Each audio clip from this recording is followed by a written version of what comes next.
Welcome for a new video of Trimble Virtual World. Today we have released a new version 2.4.2 which actually have quite a lot of enhancements since the last video I made, so let's get started.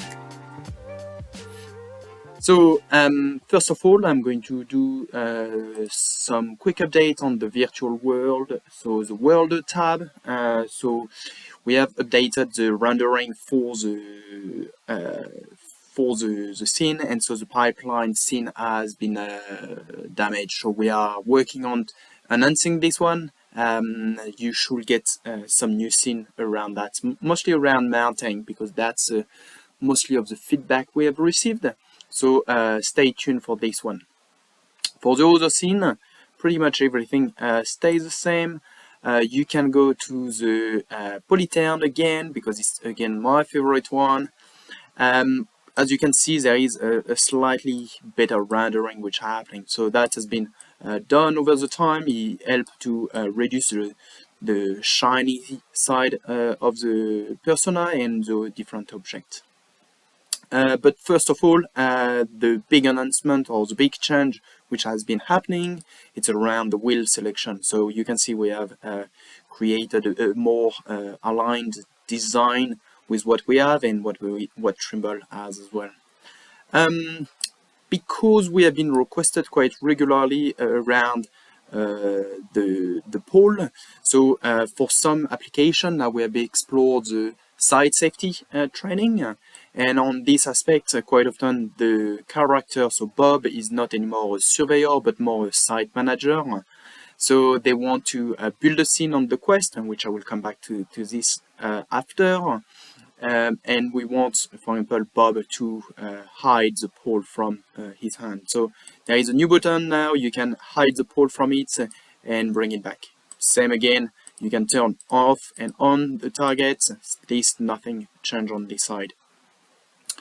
As you know, we have been working quite hard on the capability to support the total station. So now when we go close to the total station, so we can see we have the S series at the moment, but we can switch to the SX series.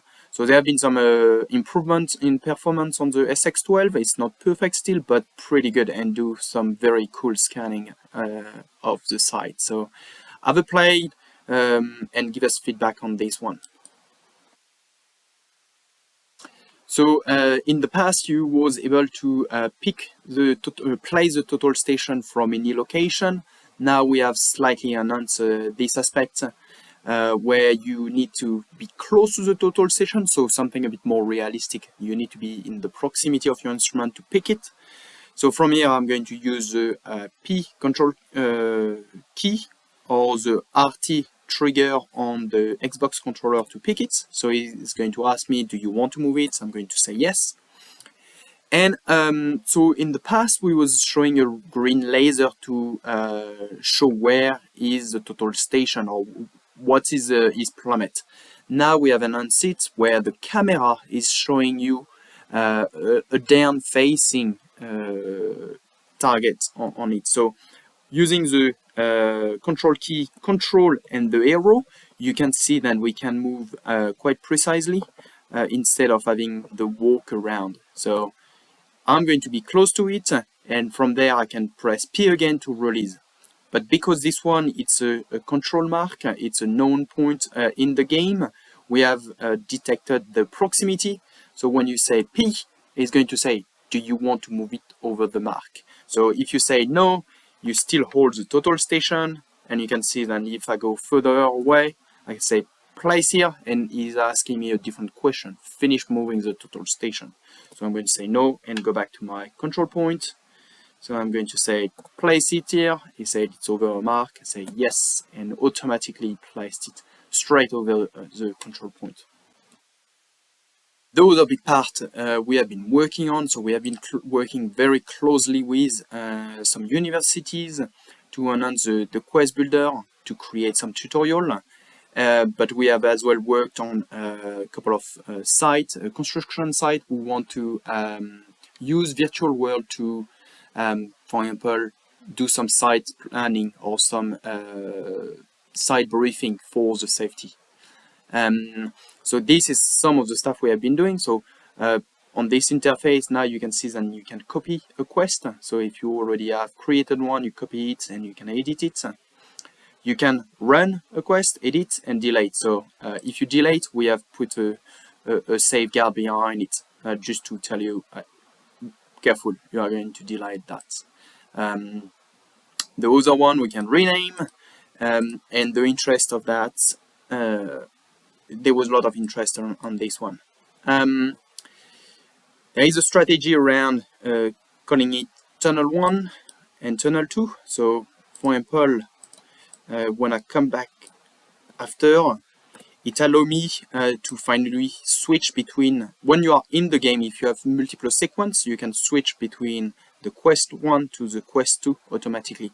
You really need to name them the same way, but 1, 2, 3 to get the perfect order. So really quickly, I'm going to create a new one and I'm going to call it v2.4.2. This is a new one and I'm going to say Polytown because that's the scene I'm going to use. Okay, let's go to Polytown. You can enter your coordinates as you want. Maybe I'm going to put minus 43, which is around New Zealand 172, and I'm going to say create. Okay, so again, now it looks quite similar, but if you move to the asset, so we can see that we have way more assets than we had before. We'll still enhance that and improve and bring more to the catalog, but that's what we have. Again, still have the side office. Maybe you need to bring some toilet on site, so I'm going to use a control E, so to turn clockwise, or Q to turn counterclockwise. I'm going to place it here, and I'm going to place a concrete truck. Okay, and because my total station seems to be at the wrong place, I'm going to pick it and moving to a better location. Quite often on a construction site you are going to have a stockpile, and so an interesting aspect to play with is now, for example, I have a big stockpile, but by using the control key, control and the wheel on the mouse, you can see that you are raising and lowering the asset. So that allows you to place it a bit better on a site, or for example you have like a smaller stockpile like this one. Okay, so I'm going to bring it to this full capacity and I'm going to place it here. Let's say you have a cone. I'm going to put a cone on top of it. I don't think it's really common, but that's what you can do. So that's some quite interesting asset you can use.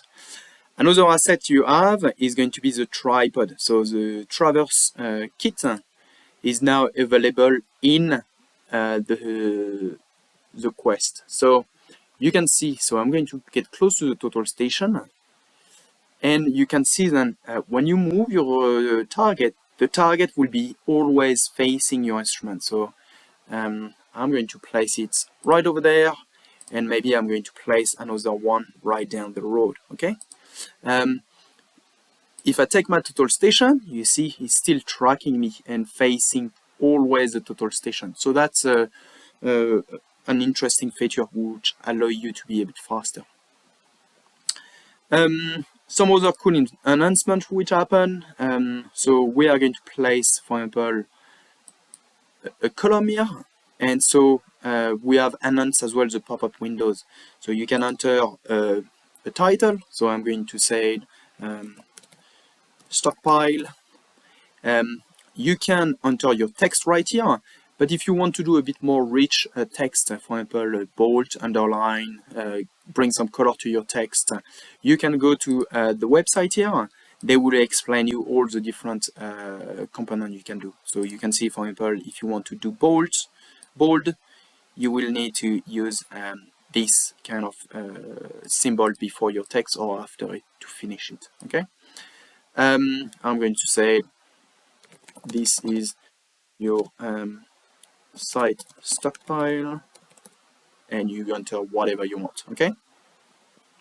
You can as well do a multiple line. So in the past pop-up windows, it was quite tricky to do go to the line. Now we can do as many as we want by just pressing enter. We can as well use an URL. So I'm going to, I can enter the URL here, and you allow them to open this URL. You can as well, for example, select an image. You can go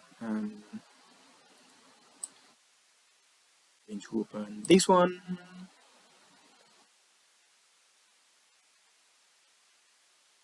See if I have another one. I'm going to say this one, and it will automatically place your image in the pop-up. So for example, if you have instruction or you want to show something very specific about your site, something which people need to know, you can enter this image. So I'm going to save it. I'm going to place another one here, and I'm going to say it right there. And that could be your traverse target. You can enter whatever you want, save it. And so if you go in the event list, you are going to see all the different events. So this is going to appear in the order than you created them, okay? But you can drag them and reorder them as you want, okay? So very simple, very easy to use. Again, if you want to rotate, you can use Control key Q or E, the same way it rotates the asset. Let's say now you are quite happy by your scene, or let's say you have placed a couple of assets. So I'm going to hide this one. I'm going to place some a little bit everywhere, so you can see what's available at the moment. Okay. Let's say you don't like this asset or you want to move it, click it, move it, or you can say use the Control key. So Control key and left click on the mouse to delete them. So I can remove as many as I want very quickly. If you're happy by your scene but you want to visualize it, use Control plus C to switch from a builder to a runner. So now we can see Bob is around the scene and he's going to look at what is he doing. In the past, you had to save the scene. Now, when you use the M key to return to the main menu, all the scene will be saved automatically. So you can go there and you can run your scene as you want. Just a quick example. I'm going to edit the scanning scene, the scanning quest. So this is a quick quest I created for a university class about how to learn scanning a slab and do some scan inspection. So it's really easy. There is a lot of stuff going on to it. You can go to there and say a quick run. And again, I'm going to use my Xbox controller to be very quick. I'm going to go down the hills, get straight to where I need to be. Okay. I think I did put multiple message here. And you can as well move between buildings. So in the past, the control key was broken to move between floors. If you do Y, it jumps between one floor to another one. So that's a pretty cool enhancement. That's all for this release, and I hope you will enjoy it and you will send us some feedback. Okay, see you.